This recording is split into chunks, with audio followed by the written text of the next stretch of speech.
Shalom à tout le monde, bonsoir. Est-ce que je peux emprunter ta voix pour saluer ton voisin d'abord? Bonsoir. Ouais. Est-ce que tu peux être un bon interprète au niveau de ton voisin pour dire bonsoir, sois béni? Je peux avoir un peu plus de retour, s'il vous plaît? Alléluia, alléluia, Alléluia. alléluia. Est-ce que tu peux dire à ton voisin, il y a l'odeur de Dieu dans cette conférence? Oh là là, il y a l'odeur de Dieu. Non, bon, essaye. Si ton voisin immédiat est bizarre, yes. prends un autre. C'est pas grave. Maintenant, si l'autre est bizarre, c'est toi qui es Il y a bizarre. l'odeur de Dieu Il y a l'odeur de Dieu dans cette conférence. Waouh, il y a l'odeur de Dieu. Alors, bien-aimés dans le Seigneur, je veux nous garder debout pour faire quelque chose. Yes. J'ai souvent une expression que j'aime utiliser. Il faut honorer les honorables. Amen. C'est très important. Alors, je vais faire ceci. Déjà, bénir Dieu, c'est une grâce. Hier, je pouvais dire à la servante de Dieu que merci de nous donner l'occasion d'être utile pour l'œuvre de Dieu. Amen. Parce que ce que nous faisons, c'est une grâce. Voilà, c'est pourquoi nous devons davantage bien le faire. Donc, c'est pourquoi nous nous rendons disponibles à faire l'œuvre de Dieu. Amen. Alors, je vais faire ceci. Je peux vous donner mon micro, je pense qu'il est mieux réglé ou bien ça va? Non, ça veut dire que l'onction de Dieu est nécessaire. Amen. Ah. Amen. Non, ne vous inquiétez pas, je ne suis pas très calme comme ça quand il s'agit de l'évangile. C'est juste que voilà. Bon, je vais faire un protocole à 3 étapes. Amen. Voilà. Avant, je vais vraiment déjà bénir Dieu pour les personnes qui m'accompagnent, pour que l'honneur de la maison soit bien encadré. Donc, je suis accompagné ici par des hommes de Dieu, serviteurs et servantes de Dieu qui m'accompagnent. Vous savez, je crois que dans la prière de toute personne, il y a les exaucements en personne. Ça veut dire, parfois quand tu pries, ton exaucement, c'est pas voir un feu. Ton exaucement, c'est que quelqu'un qui corresponde à la solution soit à côté de toi. C'est pourquoi quand Moïse levait les mains sur le mont pendant que Josué se battait sur la vallée, il y avait quelque chose. C'était la force de Moïse, l'alliance de Moïse, mais c'était la force des bras d'Aaron et Hur. Ça veut dire ici que si Aaron et Hur n'étaient pas forts, Israël pouvait perdre même si Moïse avait une alliance. Et ça veut dire que derrière parfois des ministères que vous voyez, c'est parce qu'il y a des gens qui peuvent attraper. La preuve, c'est que Aaron et Hur prennent la décision de prendre une pierre. Ce n'est pas Moïse qui a dit. Vous lisez bien la Bible, Moïse n'a pas dit cherchez-moi une pierre. Il y a des intelligences à côté de nous qui nous permettent d'être mieux intelligents.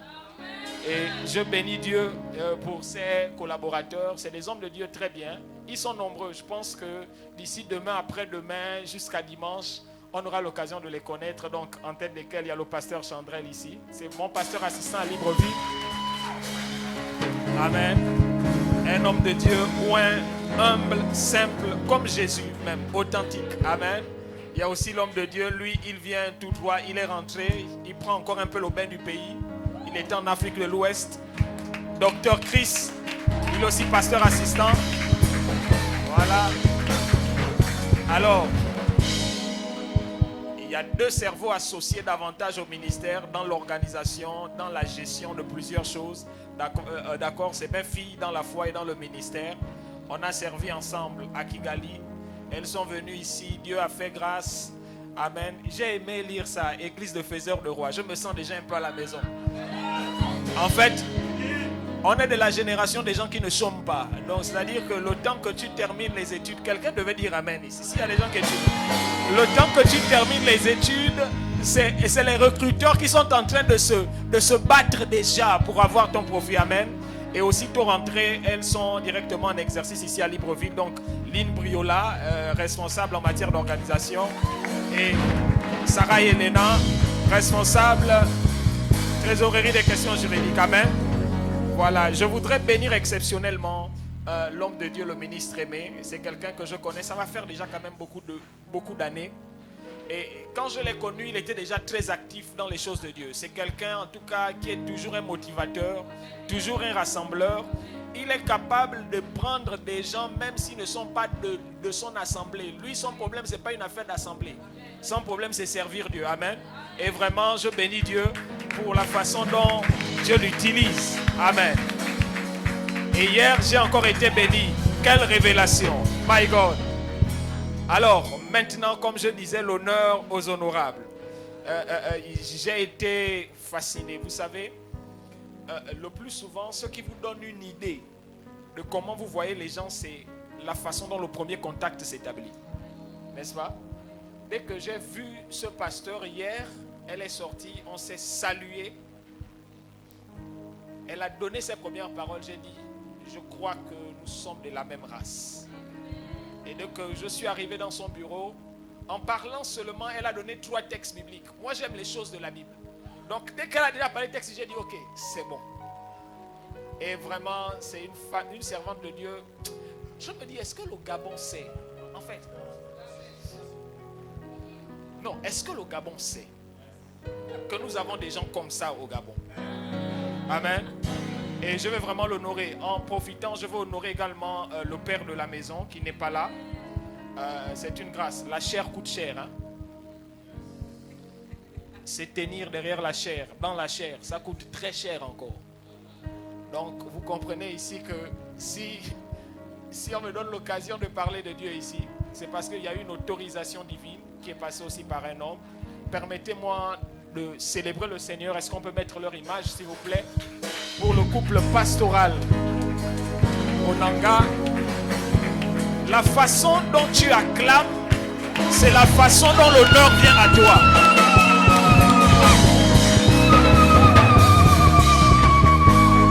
Alléluia. Alors,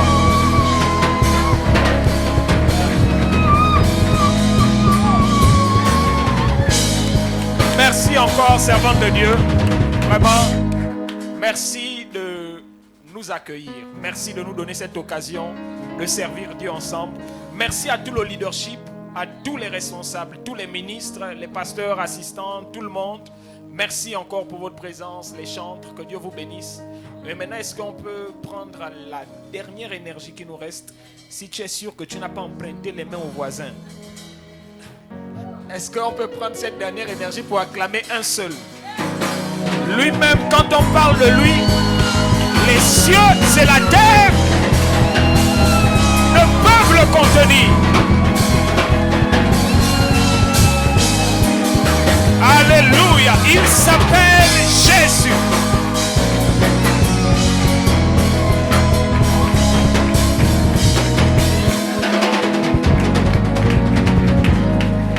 Alléluia. Amen. Alors, avant de pouvoir prier, je souhaite nous proposer un texte. Vous pouvez vous rasseoir. Je vais nous proposer un texte. Bon, les chantres, restez un peu. S'il vous plaît. Voilà, je nous propose un texte ce soir. Nous sommes dans Matthieu au chapitre 16. Alors, bon, j'ai un bouquet de passages. Mais l'intervention de ce soir, je serai textuelle. Donc, je vais rester beaucoup sur le texte et au fur et à mesure, les jours qui nous resteront, Dieu nous fera grâce de pouvoir nous déployer encore un peu plus sur le sujet. Nous sommes dans Matthieu au chapitre 16, verset 13. À partir du verset 13, on va prendre la portion à partir du verset 13 jusqu'au verset 19. C'est bon? Matthieu 16, verset 13 au verset 19. Ok. Si là-bas, vous pouvez m'avoir une version un peu à équivalence dynamique, c'est-à-dire on est un peu dans les semeurs. Parole de vie. Bon, parole vivante, c'est un peu trop, mais semeurs, parole de vie, ça peut aller. Ok. Ok. Vous avez aussi la Nouvelle Bible Second. Bon, la Nouvelle Bible Second, alors, je vais lire alors avec ce qui est ici à l'écran. Jésus se rendit dans la région de Césarée. Là, tu as encore ajouté une version. Ok, tu as ajouté le second 21. Se rendit dans la région de Césarée. My God. Césarée de Philippe. Il interrogea ses disciples. Que disent les gens au sujet du Fils de l'homme? qui est-il d'après eux? On y va?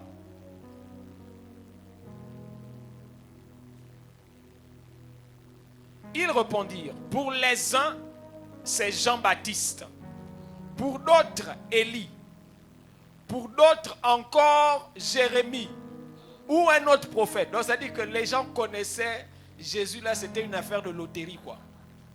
C'est sûr qu'avec ce qu'on a vu là, ça peut être Jean-Baptiste. Ah non, tu es sûr, c'est Jean-Baptiste? Non, il n'y avait pas ça, mais Jean-Baptiste, ok. On y va. Et lui dit, et vous? Leur demanda-t-il, qui dites-vous que je suis? On y va. Simon-Pierre lui répondit, tu es le Messie, le Fils du Dieu vivant. Jésus lui dit alors, tu es heureux, Simon, fils de Jonas, car ce n'est pas toi-même, ce n'est pas de toi-même que tu as trouvé cela, c'est mon Père céleste qui te l'a révélé. Amen. On y va, on continue.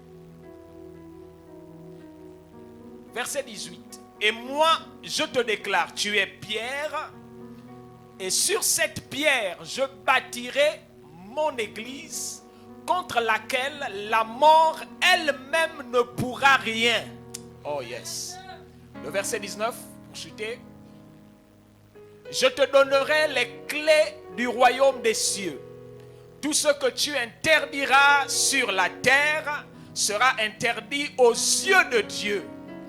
Et tout ce que tu autoriseras sur la terre sera autorisé aux yeux de Dieu. Amen. Que Dieu bénisse sa parole. Amen. Nous pouvons nous rasseoir. Je vais utiliser beaucoup d'autres textes, mais certainement quand je vais les citer, vous pourriez les projeter même avec une seule version. Amen. Nous allons prier. Merci Seigneur.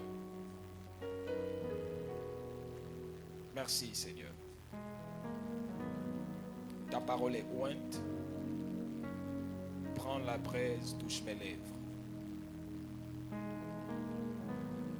Oh, alléluia.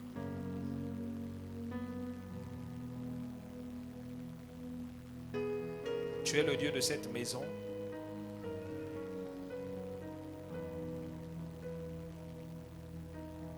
Laisse que ta droite se signale par des merveilleux exploits.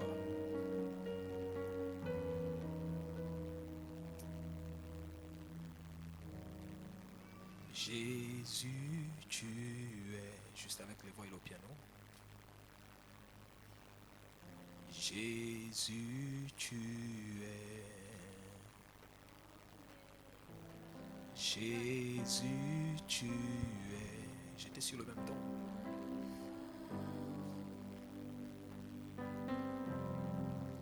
Oh, mais Jésus, tu es.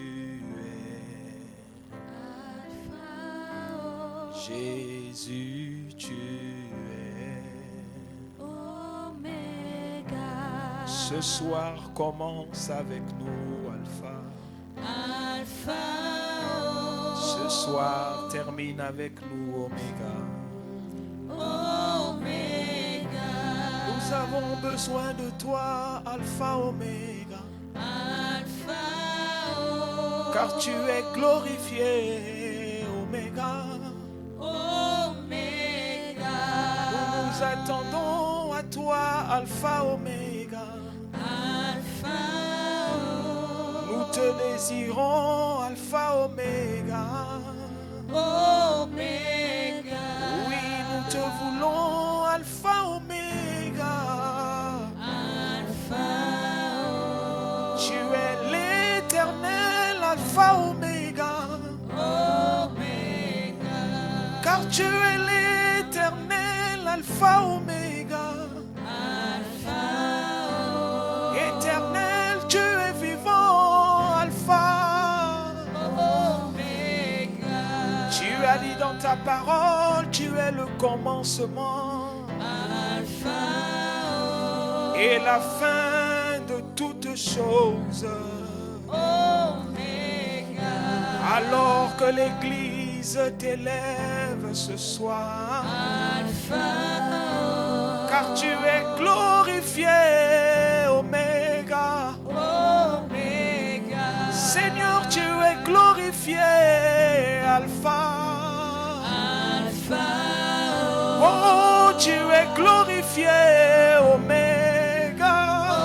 Omega. Seigneur, tu es élevé, Alpha, Oméga.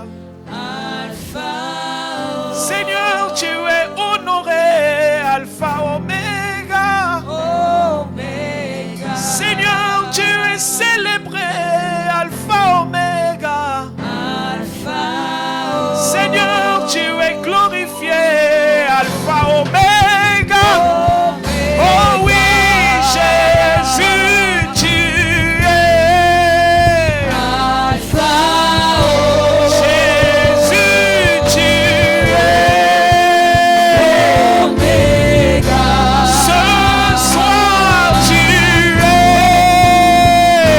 Alpha, En ce lieu, tu es. Nous t'élevons, Jésus, Jésus, Jésus. Alpha, Jésus, Jésus, Jésus. Tu es célébré, Alpha, Alpha, Alpha. Alpha, Alpha, Alpha, Alpha, Alpha, Alpha. Tu es glorifié, tu es glorifié. Alpha, Tu es glorifié, tu es glorifié. Oui, tu es honoré, tu es honoré. Hey! Alpha, Tu es honoré, tu es honoré. Est-ce que tu peux acclamer? Car tu es acclamé, tu es acclamé, Alpha, tu es acclamé, tu es acclamé. Omega. Tu es élevé, tu es élevé, Alpha, tu es élevé. Alpha, Alpha, Alpha. Omega. Alpha, Alpha, Alpha, Alpha, Alpha. Alpha, Oh, Alpha, Alpha, Alpha, Alpha, Alpha. Tu es célébré. Ha, ha, ha. Alpha, Glorifie ton nom, Alpha. Omega. Honore ton nom, Alpha. Alpha, Manifeste ta gloire, Alpha. Omega. Manifeste ton règne, Alpha. Alpha, Manifeste ta puissance, Alpha. Omega. Manifeste ton onction, Alpha, Alpha. Alpha,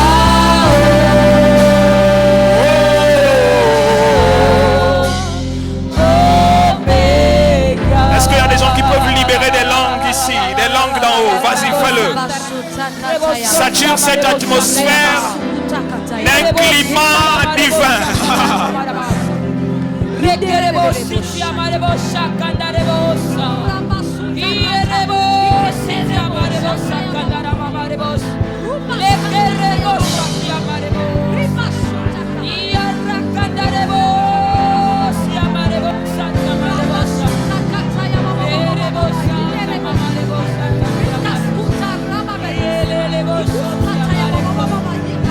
Le Dieu de cette maison est ici.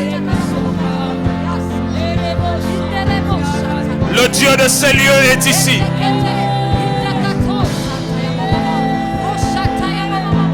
Le Dieu qui donne un nom à l'endroit où il rencontre des hommes, il est ici. Oh, la rava somme, rive et les paria lava soblerege. Quinto rable de la paria nava somera de gla. Vas-y, fais-le encore, monte encore, monte encore, monte encore. Kadaraba sandaraba yadaraba. Come on, come on, come on. Come on, church. Come on, church. Come on, church. Come on, church.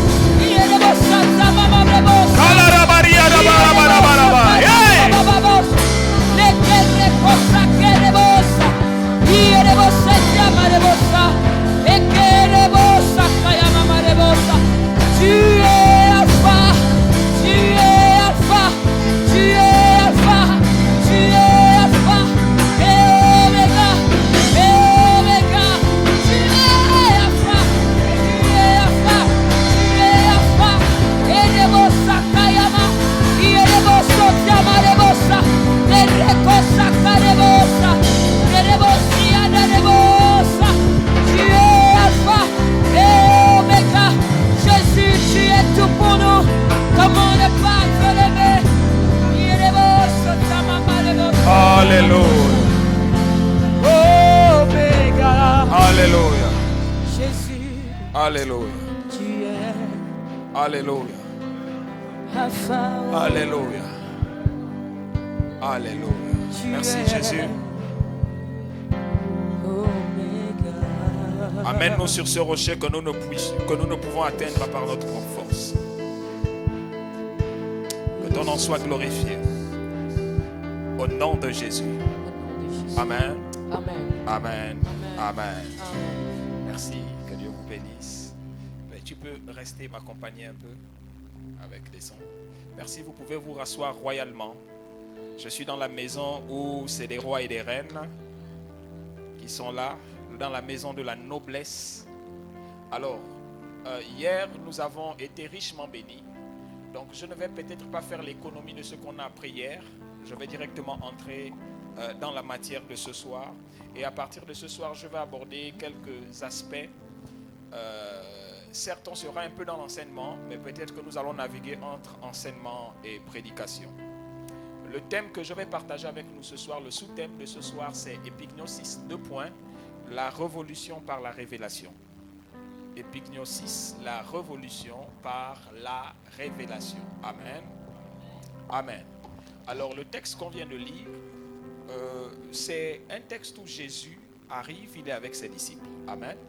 Et avant même de rentrer dans la matière du texte, quand on parle d'épignosis, hier nous avons appris plusieurs dimensions de connaissance dans la Bible. Sachant que la Bible, elle a été écrite originellement dans 3 langues. Donc l'Ancien Testament hébreu avec des sections araméennes et le Nouveau Testament le grec.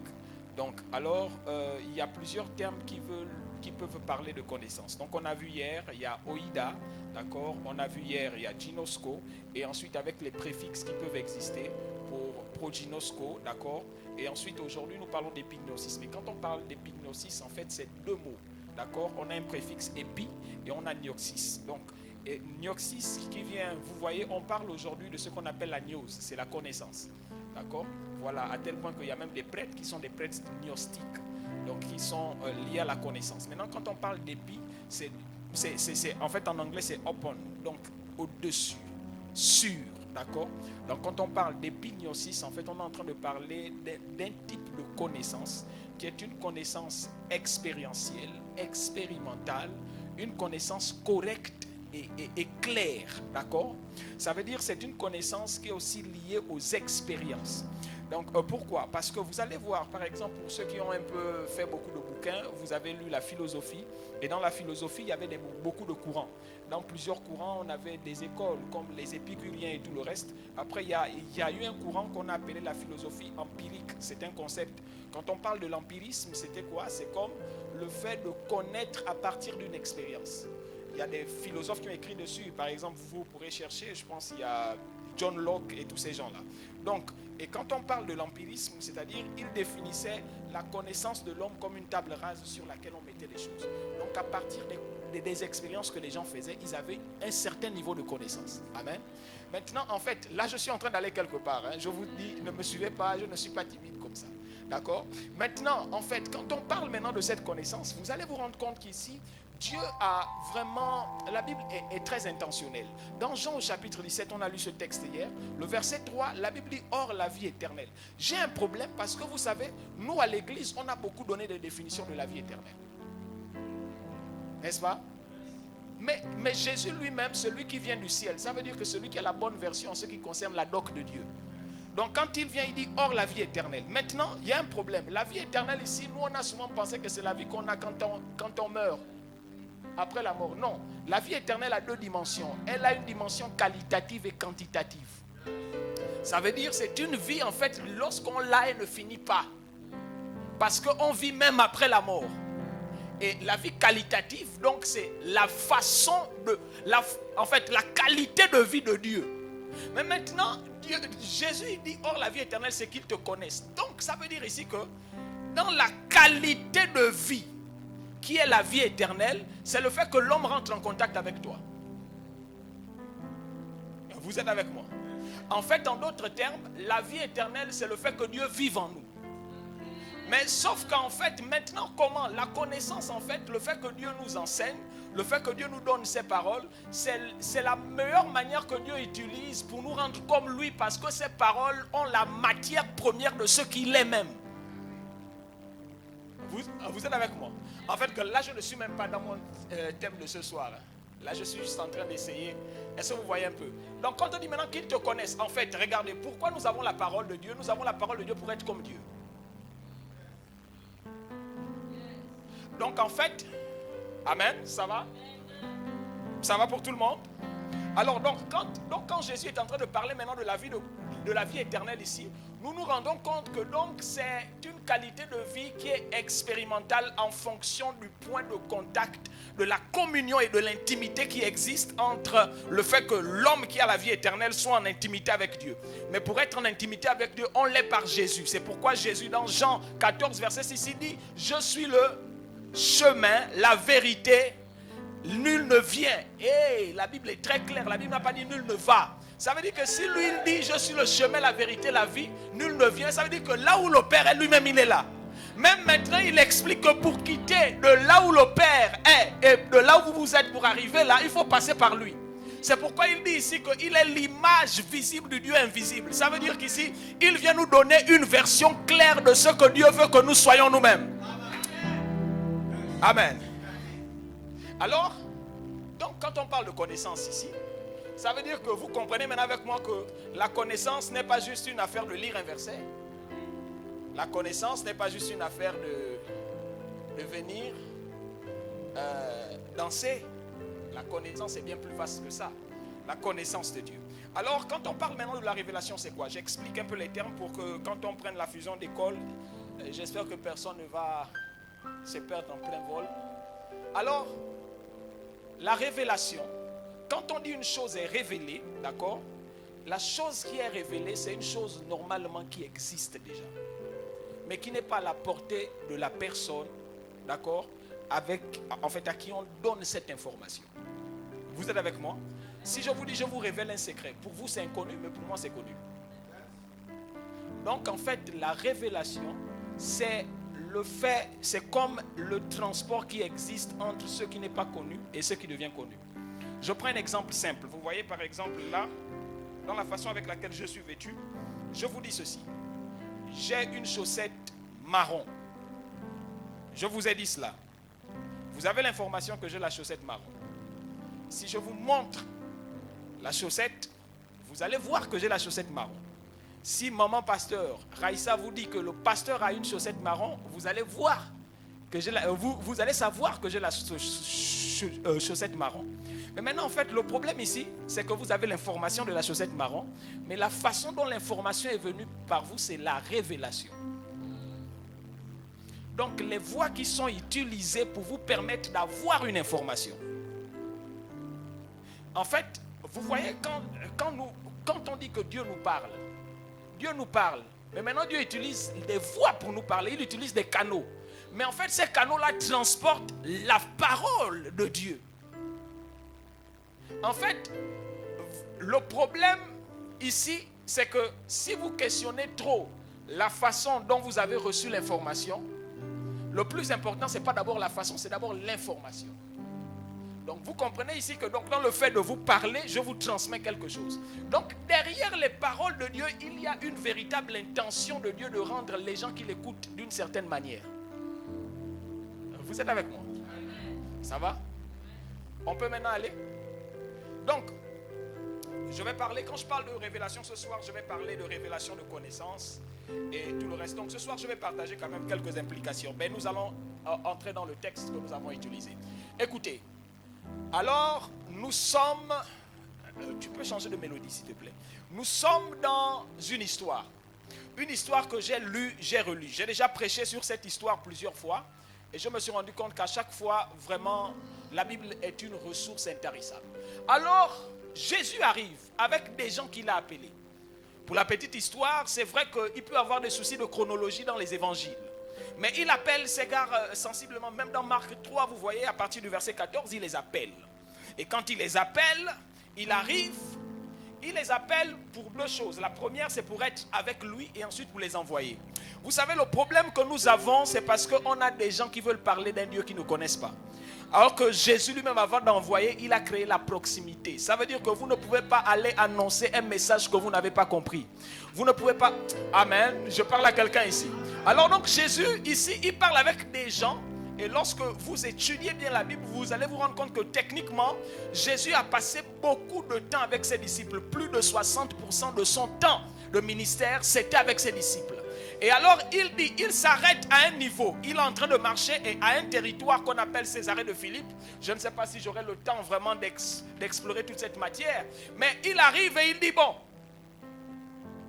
qu'est-ce que les hommes disent que je suis au milieu des fils des hommes? Alors les questions commencent à venir. Les réponses commencent à fuser. Les premières réponses, c'est qu'on dit ici que tu es Moïse, tu es Élie. Les réponses là sont en fonction du temps dans lequel ils sont. Pourquoi? Parce que le temps dans lequel ils sont, toute la Bible n'existait pas. Ce qui existait, c'était ce qu'on appelait la loi et les prophètes.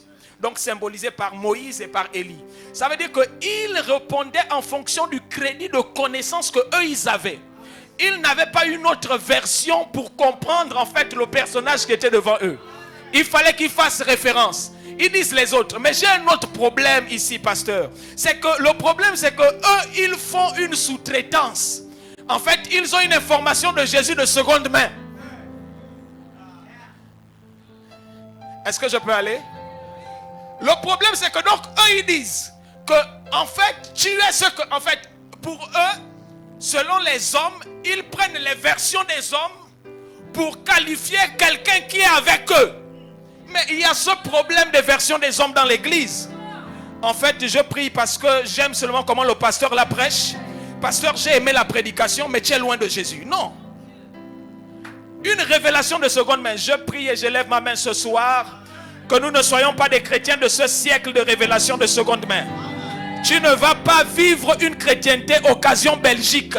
C'est-à-dire que ta chrétienté ne sera pas utilisée pour que tu la réutilises. C'est une vie nouvelle qui t'est donnée par Jésus. Je prie et je déclare ce soir que la connaissance de Christ vienne et te donne de connaître réellement qui il est. Alors il dit ceci. Il dit non. Qu'est-ce que les hommes disent? Mais vous savez, ce qui est terrible, c'est parce que Jésus, il est très conscient. Vous savez, il y a des niveaux. Quand Jésus parle avec les gens, il est bizarre. Vous savez, en fait, ce qu'il fait ici, c'est un stop parce qu'il veut apprêter le prochain discours. Il y a des choses qu'il n'avait jamais enseignées à ces gars-là. Mais pour les enseigner, il doit se rassurer de leur niveau de connaissance pour comprendre ce qu'il va dire. Mais c'est pourquoi, après ce que Pierre dit, il commence à enseigner qu'il va mourir. Il ne peut pas enseigner si on ne sait pas qu'il est Messie. Donc ça veut dire que Jésus, avant d'aller au niveau supérieur, il questionne le niveau inférieur. Il y a des gens qui ne volent pas à l'église parce qu'ils n'ont pas assimilé le niveau inférieur. Mais les gens sont allés au lycée. Avant de passer de la seconde en première, il y a l'examen que tu fais pour vérifier les connaissances et les acquis de la seconde. Test de connaissance. Qu'est-ce que les hommes disent que je suis?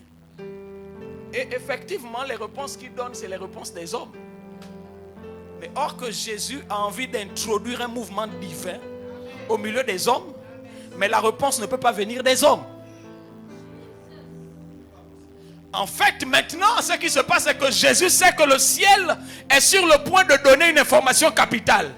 Donc le ciel cherche une fenêtre. Je prie ce soir que par la connaissance, tu deviennes la fenêtre du ciel par laquelle un mouvement va entrer dans cette génération. Peut-être quelqu'un ne m'a pas compris. Qu'il y ait une fenêtre qui fasse en sorte que tu deviennes le mouvement que Dieu va introduire dans une famille. Vous savez que parfois dans la famille, Dieu n'a pas besoin d'élever tout le monde. Il cherche une seule personne qui va élever pour porter tout le monde. Et je prie que tu deviennes cette fenêtre ici au nom de Jésus. Ta façon de dire Amen n'est pas vitamine. Est-ce que tu peux dire Amen? Donc, puisque Jésus connaît les transactions du ciel, il sait ce qui doit se passer au ciel. Mais il dit, est-ce que les gars avec qui je suis là sont prêts? Donc il vient, il demande d'abord au niveau des hommes, que dites-vous que je suis? My God. Les gars, ils répondent comme des hommes. Les hommes disent, et le problème avec les hommes, c'est que les hommes sont instables. Vous avez vu les versions. Ils ont commencé avec Moïse, avec Élie, après ils sont même arrivés à Jérémie. Seigneur Jésus. Donc ça veut dire qu'eux-mêmes... Ah, les hommes. Mais c'est pourquoi les réponses des hommes sont même dans nos églises. Les chrétiens instables, c'est les réponses des hommes. Ah, moi, je suis venu à l'église, maman, j'ai vu. Maman pasteur, maman Raïssa ne m'a pas dit bonsoir. Ah, quelle interprétation. Non, vraiment, là, je suis frustré. C'est maman Raïssa que tu pars voir ou c'est d'abord Jésus que tu pars voir? Alors, Jésus arrive. Et ensuite, voici ce qui se passe. Je vais partager quelques implications de ce texte. Ça va nous permettre, pour ceux qui prennent de notes. Et en fait, il faudrait savoir ici qu'en ces temps-là, les disciples avaient une foi authentique en Christ, mais ils n'avaient pas une foi mature. Et Pygnosis vient pour que nous ayons une foi, comme je disais, une connaissance correcte. C'est aussi une foi mature. Amen. Et alors, c'est comme ça qu'il y a un qui prend la parole. Il s'appelle Pierre. Et Pierre dit, tu es le Fils de Dieu. C'est un boom. Parce que, à cet instant, oui, merci pour cette mélodie. Que Dieu te bénisse. Tu es le Christ, le Fils de Dieu vivant. Vous savez, j'aime la Bible. Tu es le Christ. Donc le Christ, ça veut dire normalement le oint, selon la version, mais c'est ça, c'est le oint. Et le oint là, ça veut dire beaucoup de choses. Demain, je vais venir et expliquer encore ça dans la connaissance. Et le Fils de Dieu vivant. Maintenant, écoutez la réponse de Jésus. Jésus commence en disant, il reprend la parole en disant, tu es heureux, Simon, fils de Jonas. Est-ce que quelqu'un veut être béni ici? Alors, pour ceux qui prennent des notes, je vais donner des implications de la connaissance épignosis. Aujourd'hui, je vais donner quelques implications. La révélation par la connaissance nous donne un présent victorieux sur une génération.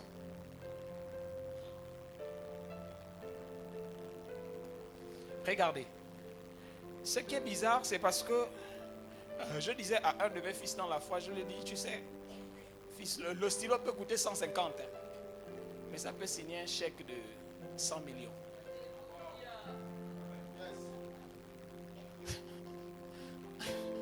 Le problème, ce n'est pas là où c'est écrit, c'est sur quoi c'est écrit. Donc, Jésus, quand il dit tu es heureux, fils de Jonas, est-ce que vous vous rendez compte que Jonas, c'est un gars qu'on ne connaissait pas dans cette vie-là, dans la Bible. Mais le bonheur rentre dans la lignée de Jonas parce qu'il y a quelqu'un qui a une information. Est-ce que vous savez que la connaissance de Christ peut faire en sorte que ceux qui n'est pas entrés dans votre lignée commencent à inaugurer la lignée de votre famille? Je prie que par ta connaissance de Christ, tu inaugures un nouveau type de mariage. Tu inaugures un nouveau type d'emploi. Tu inaugures un nouveau type de construction et de bâtiment. Et le problème, ce n'est pas en fait ce qui est dit, mais c'est la personne qui dit. Celui qui dit, c'est celui qui a la centrale d'achat du bonheur. Et il dit, tu es heureux. En fait, même si Pierre avait des problèmes, même si tous les enfants de Jonas avaient des problèmes, à cet instant, leurs problèmes terminent.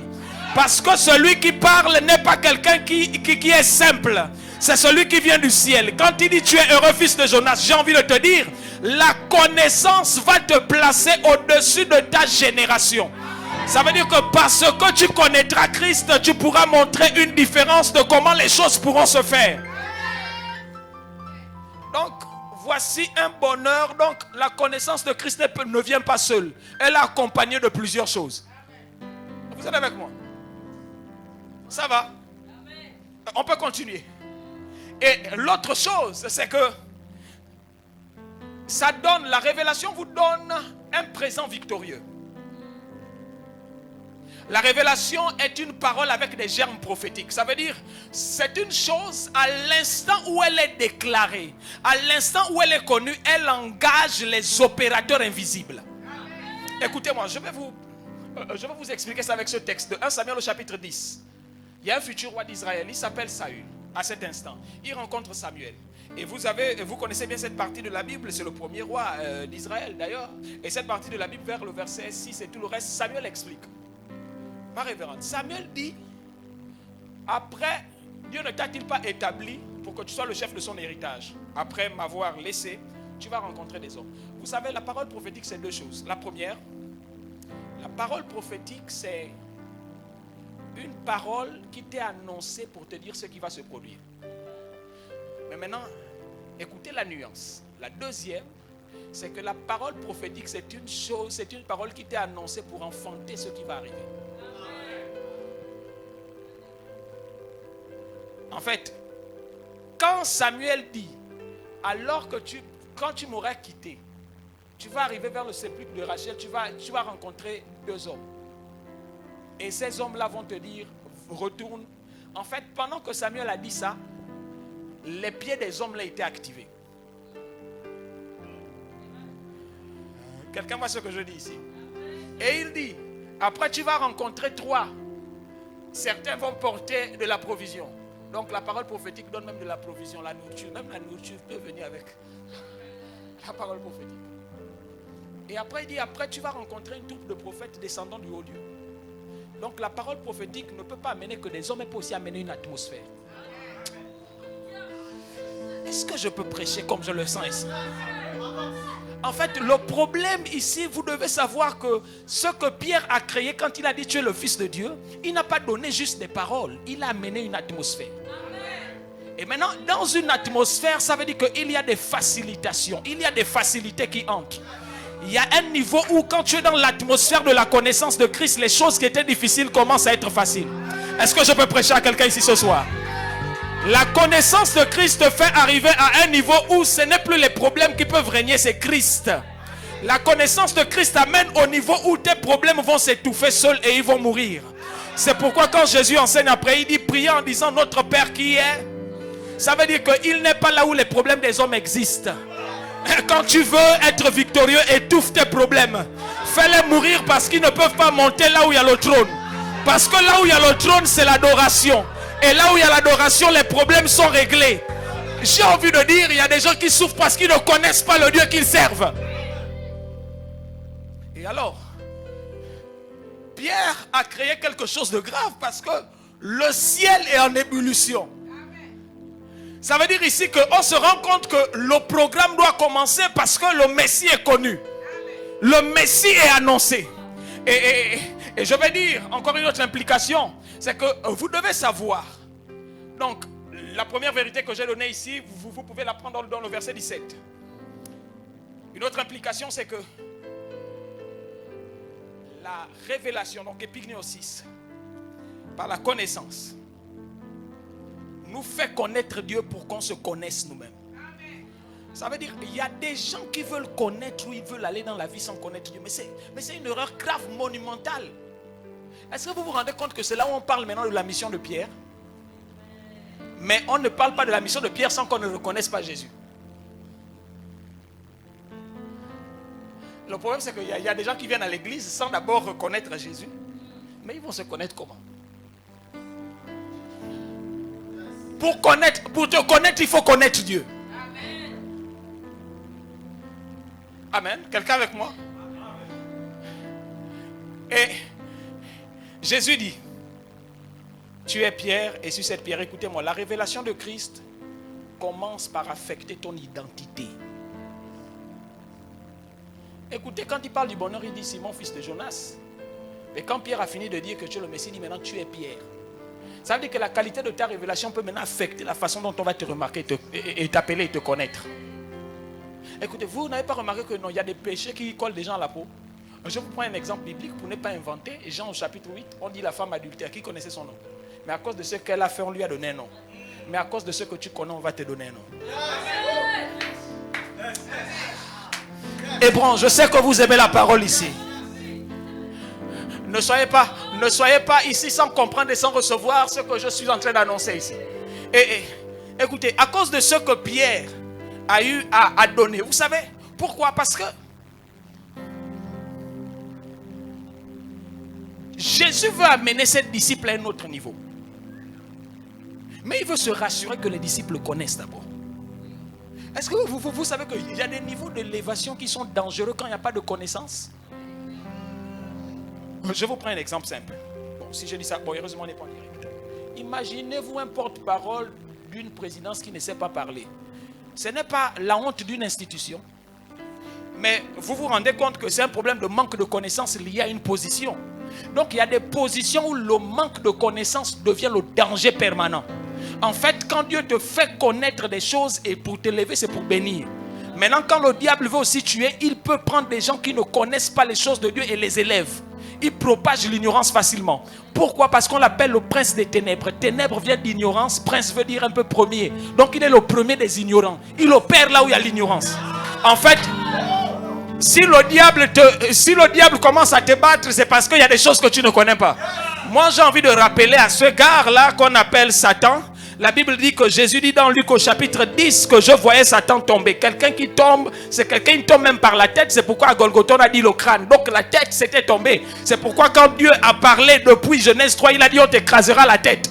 Parce que quelqu'un qu'on chasse, lorsqu'il chute, la chute est terrible. Est-ce que l'église m'entend ici? Je suis en train de dire à quelqu'un que la connaissance te donnera d'être vainqueur sur des combats. Je lève ma main ce soir et je prie que tu connaisses Dieu, le Dieu qui peut accomplir des œuvres extraordinaires. Que tu connaisses Dieu, le Dieu qui peut changer des destinées. Que tu connaisses Dieu, le Dieu qui peut s'intégrer dans ta vie de sorte que tu vives à tel point que c'est lui qui vit sans que toi-même tu ne sois conscient, sans que toi-même tu ne sois limité par tes peurs. Nous avançons rapidement. Mon temps est en train de terminer. Écoutez-moi. Derrière, je vous disais que je suis textuel ce soir, donc je reste beaucoup seulement dans le texte. Derrière chaque connaissance, il y a une institution et puis il y a un projet. Amen. Je reprends. Derrière chaque révélation, par la connaissance, il y a une institution, il y a un projet. Écoutez-moi. Comment est-ce que les gens deviennent pilotes? C'est parce qu'ils sont à l'école des pilotes. Donc la connaissance des pilotes les affecte de sorte qu'ils deviennent. Maintenant, derrière le fait d'être pilote, il y a l'avion. Là, il y a tout ce qui est lié à l'aéroport. Il y a tout ce qui est lié au fret. Et toutes ces choses-là. Tout ça, c'est le fait qu'un pilote ne peut pas se dire que moi, mon travail, c'est juste m'arrêter ici. Appuyer, check, check. Il doit connaître le langage qui existe au-delà de sa cabine. Maintenant, écoutez ce que je prie arriver quand même au moins jusqu'à quelques vérités. Le reste, sinon on pourra voir demain. Je disais que derrière chaque connaissance, il y a une institution. Regardez maintenant ce qui se passe. Quand Pierre arrive à reconnaître le Messie, Jésus dit maintenant, tu es Pierre, et sur cette pierre, je bâtirai mon église. Donc, derrière des projets réussis, il y a des connaissances. Et en fait,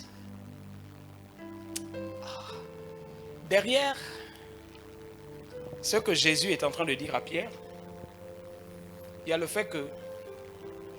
Est-ce que Jésus dit je bâtirai l'église ou bien il dit je bâtirai mon église? S'il dit mon église, ça veut dire que c'est lui qui bâtit. Il bâtit ça avec quel matériel? Son propre matériel.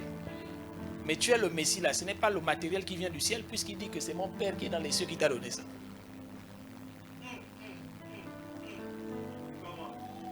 Il dit, et sur cette pierre, puisqu'on utilise des matériaux, la révérende m'a raconté dans la belle histoire d'ici. Mais pour faire ça, on a utilisé des carreaux, non? On peut avoir la vision, mais il faut qu'on ait les carreaux. Mais maintenant, lui-même, l'institution qui décide de bâtir là, il dit sur cette pierre. Mais la pierre qu'il appelle pierre ici, c'est la révélation du fait qu'il soit le Messie. Est-ce que vous savez que la révélation que vous avez de Christ dépasse votre âge? Ça dépasse votre génération. Vos rêves ne sont plus grands que vous. La servante de Dieu me parlait tout à l'heure et après, moi, quand je l'écoutais, je lui ai dit, je me suis dit à moi-même que, mais la femme là a beaucoup de rêves. Elle a des très grands rêves. Mais je me dis, est-ce que, en fait, cet endroit où nous sommes là, ne peut même pas contenir une partie des rêves. Donc, le matériel que Jésus veut utiliser pour bâtir l'église, c'est un matériel qui vient du ciel. Je peux pousser un peu? Vous m'autorisez? Ok, donne-moi un peu 1 Roi chapitre 6 verset 7. 1 Roi chapitre 6 verset 7, c'est quand on construit le temple par Salomon. Mais écoutez ce que la Bible dit. Je vous ai dit ici que la connaissance épignosis, c'est une connaissance correcte. Donc, ce qui est travaillé, millimétré, sur mesure. Lorsqu'on bâtit la maison, on se servit des pierres toutes, ni marteau, ni hache, ni aucun instrument de fer ne fut entendu pendant qu'on construisait la maison. Donc figurez-vous que c'était une maison construite sans coucou. Quelqu'un disait qu'en Afrique, vous savez en Afrique, ce qui nous réveille, ce n'est pas cocorico. C'est toujours, souvent les chantiers. Mais figurez-vous ici, la maison se bâtit en silence parce que les pierres sont millimétrées. Mais maintenant, quand il dit sur cette pierre, je bâtirai mon église, ça veut dire qu'il y a des pierres qui sont millimétrées depuis une usine. Mais l'usine de la révélation, là, c'est le ciel. Ce qui vient du ciel ne rate pas. En fait, je suis poussé à pousser, mais je me dis non. On a au moins encore quelques jours. Il dit sur cette pierre. Mais la pierre qu'il dit pierre, c'est sur cette déclaration du fait que je sois le Messie. Mais le fait que moi je sois le Messie, le moins, c'est quelque chose qui est travaillé depuis le ciel. Parce que depuis le ciel, il y a la dimension accomplie. Et sur la terre, il doit avoir la dimension manifestée. Et donc ça veut dire que pendant que Jésus est en train de parler, il est en train de dire à Pierre que ce que tu reçois du Père est déjà complet. Ce que tu reçois du Père est déjà taillé. De sorte qu'il n'y aura plus de bruit. C'est-à-dire que tu ne vas plus forcer quand tu dois bien chanter. Tu ne dois plus, non, parce que tu connais maintenant. Donc ça veut dire que quand tu connais, il y a un niveau où tu fais des choses facilement. Je prie que la bénédiction de la connaissance entre dans ta vie et dans ta dimension au nom de Jésus. Que cela entre dans l'histoire de ta famille. Si tu me donnes un bon amen, que ça rentre dans ton voisinage. Si tu me donnes un bon amen, que ça rentre dans ton pays, dans ta nation. Au nom de Jésus. Au nom de Jésus. Et il dit, sur cette pierre, je bâtirai. Ouh. Non, je vais chuter. Je vais chuter. Nous allons chuter. Oh, Rabasse Clavidera.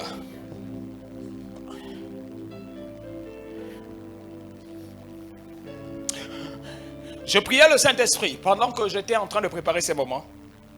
Et je disais au Saint-Esprit, c'est vrai, j'aime enseigner. Mais si tu peux m'utiliser juste comme une voix, comme une trompette, fais-le. Notre souhait, ce n'est pas de charger juste le peuple de Dieu d'informations, mais c'est de créer un déclic, un réveil. Qu'il y ait un contact pour l'impact. Oh, Ravasso, Bleredegai. Jésus dit, sur cette pierre, je bâtirai mon église. Ok, chute. Ok. Je vais donner encore quelques éléments. Vous devez savoir que derrière, donc je disais que derrière une connaissance, donc derrière une révélation par connaissance, il y a une institution, un projet. Derrière une révélation par connaissance, il y a une activation. D'accord? Je vous explique ça avec un exemple simple comme celui de Joseph et Pharaon. Est-ce que vous savez que c'est quand Pharaon a eu l'interprétation du rêve que les 7 années qui ont suivi, il y a eu maintenant l'année d'abondance et des vaches maigres. Ça veut dire que parfois quand vous comprenez, c'est là où vous activez. Amen. Votre compréhension active. Mais c'est pourquoi quand les gens vont à l'hôpital, on leur dit seulement que vous êtes malade, c'est fini, ils maigrissent. Et pourtant ils avaient la même maladie là depuis. Maintenant il y a des choses qui sont en toi, peut-être que tu ignorais. Moi je viens activer cela par la connaissance épignosis. Ça veut dire que la richesse qui est en toi, tu as tout pleinement en Christ Jésus, que cela soit activé en toi. À tel point qu'il est écrit dans Colossiens au chapitre 2 verset 9 qu'il est l'image visible du Dieu invisible. Que lorsque on regarde à toi, que l'on voit Christ, que l'on voit Christ rayonner au nom puissant de Jésus. Dans 2 Corinthiens au chapitre 4 verset 1, il est écrit que nous portons cette gloire dans des vases de terre, de sorte que seul Christ soit glorifié. Donc c'est-à-dire que ce qui fait notre gloire, c'est pas notre carrure, mais c'est ce que nous portons. Je décrète, je déclare ce soir que lorsqu'on te regardera, que l'on voit ce que tu portes, que l'on voit ce que tu transportes, que tu sois une locomotive et un wagon pour annoncer Jésus-Christ ressuscité, pour annoncer Jésus-Christ qui donne l'espoir, pour annoncer Jésus-Christ le Dieu du relèvement, pour annoncer Jésus-Christ qui peut changer des destins. Je prie et je déclare ce soir à Hébron, est-ce que tu m'entends? Que lorsque l'on te regardera, on voit une version améliorée de ce que Christ peut faire dans la vie d'un chrétien du 21e siècle. Je prie et je déclare ce soir que lorsqu'on va te regarder, que la vie de Dieu coule en toi, qu'elle coule à flot au nom de Jésus.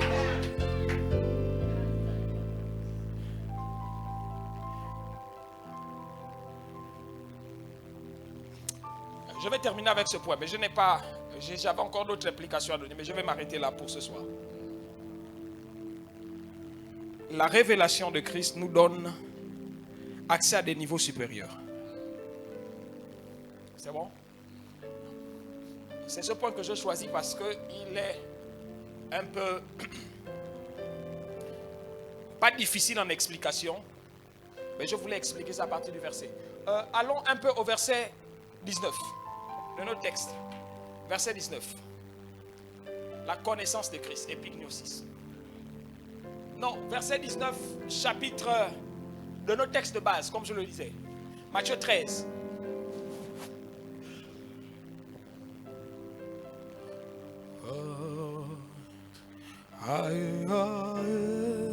Matthieu 16, pardon. Verset 19.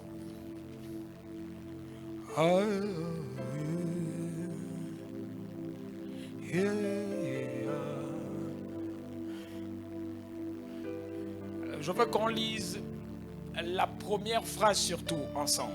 Je te donnerai. On va lire ça encore. Je te donnerai. Je te donnerai. Je te donnerai.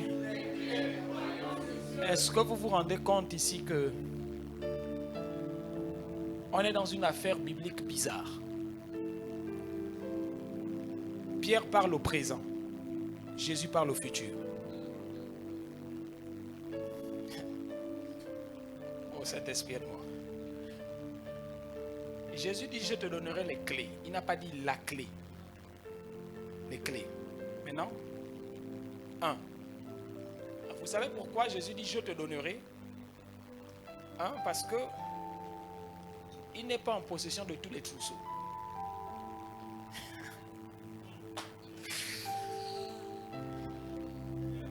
Il y a des trousseaux qui sont contre les mains du diable. C'est pourquoi lui, il doit mourir pour tuer la mort. En fait, il faut qu'il aille dans le séjour des morts pour prendre les clés du séjour des morts. Pour que le royaume soit manifeste. C'est pourquoi Paul, ministre, il dit que Christ est mort, mais bien plus, il est ressuscité. Donc notre foi pouvait avoir un niveau s'il était juste mort. Donc le péché devait être expié. Mais le fait qu'il soit ressuscité, c'est qu'on a maintenant la victoire et l'autorité par la connaissance de ce que Christ a fait. Donc quand il dit je te donnerai des clés du royaume des cieux, en fait le diable dans le séjour des morts, il pensait qu'il était patron. Mais jusqu'à ce que celui qui meurt peut tuer celui qui a la mort. En fait, on est à un niveau où la mort de quelqu'un tue la mort. Mais c'est pourquoi il rentre au milieu des morts. C'est-à-dire, vous savez, la terre a un réseau bizarre. Quelqu'un a dit que notre corps c'est une dette. C'est-à-dire qu'on est tiré de la terre, c'est une dette, on doit à la terre. On vient de Dieu, c'est une dette, on doit repartir à Dieu. Mais sauf que Jésus, quand il meurt, la terre est obligée de checker. Il y a un problème. Le problème de Jésus, c'est que quand on doit checker, parmi tous ceux qui sont sortis de la terre, on n'arrive pas à le trouver. Donc le service de renseignement de la mort est en train de chercher, mais est-ce que ce gars-là on le connaît? On tape, on ne le connaît pas. Mais je vous explique pourquoi. Parce que lui ne vient pas de la sémence d'un homme, donc il ne vient pas de la terre. Mais c'est pourquoi Marie a dit que je suis vierge, je ne connais pas d'homme, je vais enfanter comment? Gabriel dit, ma petite, calme-toi. En fait, celui que tu vas enfanter là, il peut passer même par les portes fermées. Pour les femmes qui n'ont pas encore été déflorées, c'est l'hymen, c'est une porte. Mais comment on l'enfante pendant que la porte est encore fermée? C'est parce qu'en fait la semence elle est de Dieu. C'est comme ça que donc lui quand il va dans le séjour des morts, on cherche parmi tous toutes les identités de cadavres, on ne le trouve pas. La mort se rend compte que mais il y a quelqu'un là-bas, en fait, c'est comme si c'est un intrus. C'est pas un intrus, c'est un envoyé. Parce qu'il y avait un usurpateur qui avait pris des clés depuis Éden. C'est pourquoi dans Matthieu au chapitre 4, il a dit ceci. Les royaumes m'ont été donnés. Mais quand il dit les royaumes, il y a des dimensions visibles et invisibles. Dans les dimensions invisibles, il y avait aussi le séjour des morts. C'est pourquoi dans Apocalypse au chapitre au chapitre 1, verset 18, la Bible dit ici que je suis celui qui a l'autorité et les clés du séjour des morts. Je suis en train de dire, par la connaissance, il y a des endroits où le diable pense régner, mais c'est pour un temps. C'est parce que la connaissance te donnera des clés, à tel point que là où il est en usurpateur, tu vas le chasser. En disant qu'à partir de maintenant, tu n'es plus le patron ici. Il s'agit de Jésus. Ça veut dire que dans une administration où il y aura des fonctionnaires francs-maçons, lorsque tu vas arriver, tu dis je suis un sacrificateur, il s'agit de Jésus. Dans un endroit où il y aura des ministres francs-maçons, tu vas dire ici je suis un sacrificateur, il s'agit de Jésus. Il dit je te donnerai les clés du royaume de Dieu. Donc à cet instant, quand on a des clés, on a maintenant la possibilité d'avoir des accès. C'est pourquoi maintenant quand Jésus parle de l'église, vous vous rendez compte que le premier combat qu'il dit quand il dit je construirai mon église et les portes du séjour des morts. Parce qu'à Césarée de Philippe, il y avait un endroit qu'on appelait les portes du séjour des morts. Maintenant écoutez-moi, les portes sont statiques. Et quand il dit que l'église, les portes ne vont pas prévaloir devant l'église, ça veut dire que l'église est censée avancer. Donc une église qui connaît Dieu n'est pas statique. Et maintenant le conflit de l'église, c'est avec celui du port de séjour des morts.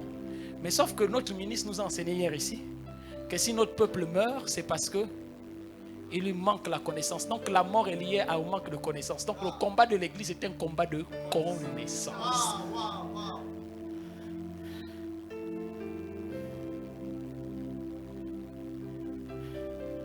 Je te donnerai les clés du royaume. Et ce qui est bien, c'est parce qu'il dit ce que tu liras. Donc ça veut dire maintenant que à cet instant, Jésus est en train d'expliquer qu'il y a une dimension diplomatique du ciel qui réside dans le fait de connaître le Messie. Donc un homme qui est sur la terre peut créer un mouvement au ciel et sur la terre. Que ta volonté soit faite sur la terre comme elle est faite. Est-ce que tu peux commencer à monter donc? Demain je vais continuer certainement. Je vais m'arrêter ici. Je sens dans mon esprit qu'il faut que je m'arrête.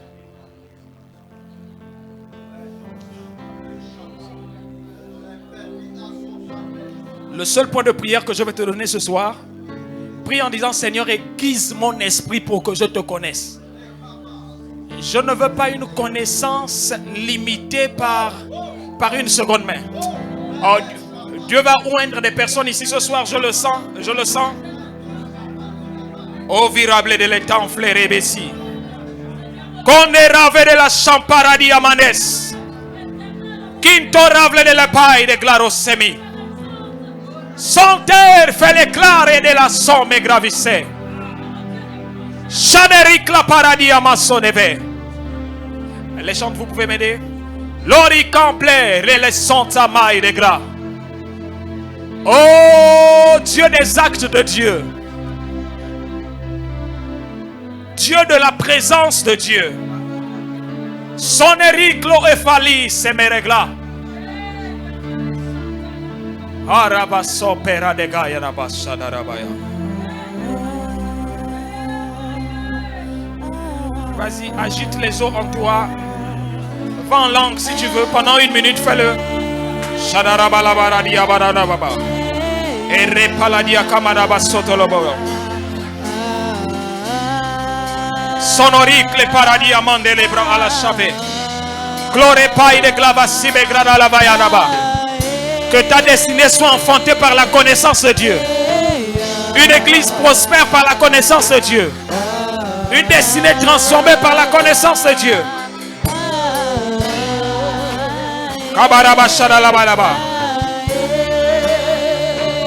Release by fresh fire.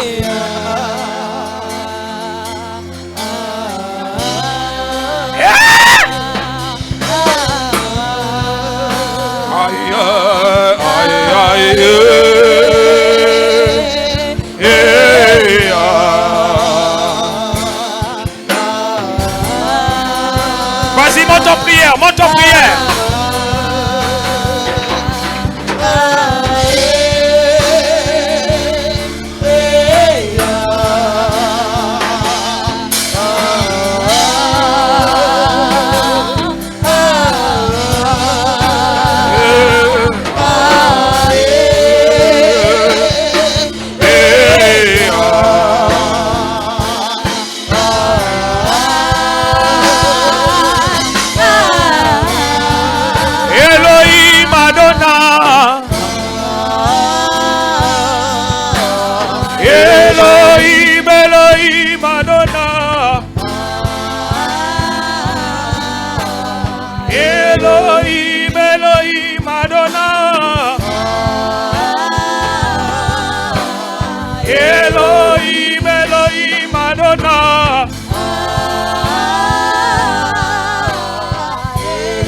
De te charger, de te recharger, de te recharger.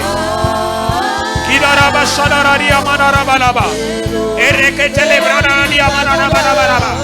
Erebalabalabalaba. Kadaraba Shadarabalabalabalabalabalaba. Erebalabalabalabalabalaba.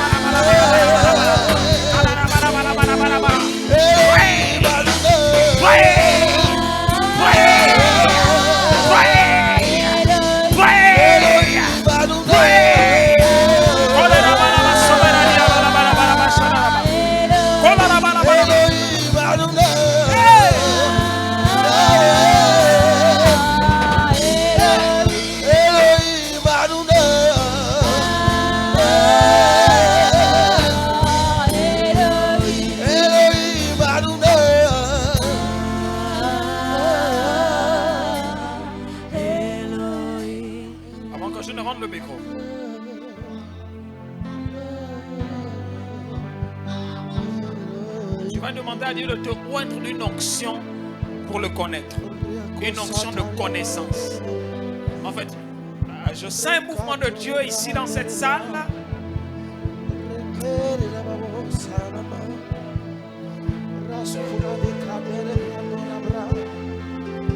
Ne t'inquiète pas du nombre dans lequel auquel nous sommes ce soir. Non. Tu es candidat au mouvement de Dieu ce soir.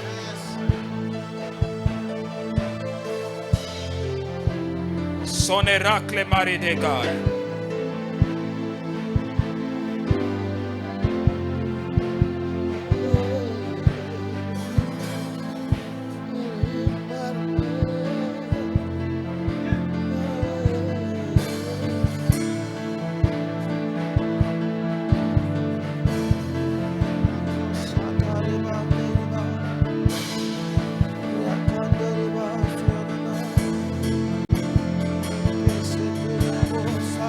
Seigneur, que les anges qui peuvent opérer davantage pour oindre des hommes ici ce soir, qu'ils le fassent. J'ai vu 2-3 personnes saisies par une grâce particulière. Ce soir, que cela vienne à vous. Recevez cela au nom de Jésus. Recevez cela au nom de Jésus. S'il y a des autres qui peuvent aider pour les membres, soyez vigilants. Recevez cela au nom de Jésus. Il y a une onction de grâce ici ce soir. Oh, je sens l'onction sur moi. Oh, rabele kansa veralia paradia gabasto. Hey! Hey! Hey! Kalabararia bara sonorable de caparadia male. Eloricable de la sa. Piro clevere de mos. Kanaraba sotoro di amadebe. La paradia makato, like paradia masode. Le camaraba sodo lo boshala la biaraba. Hey!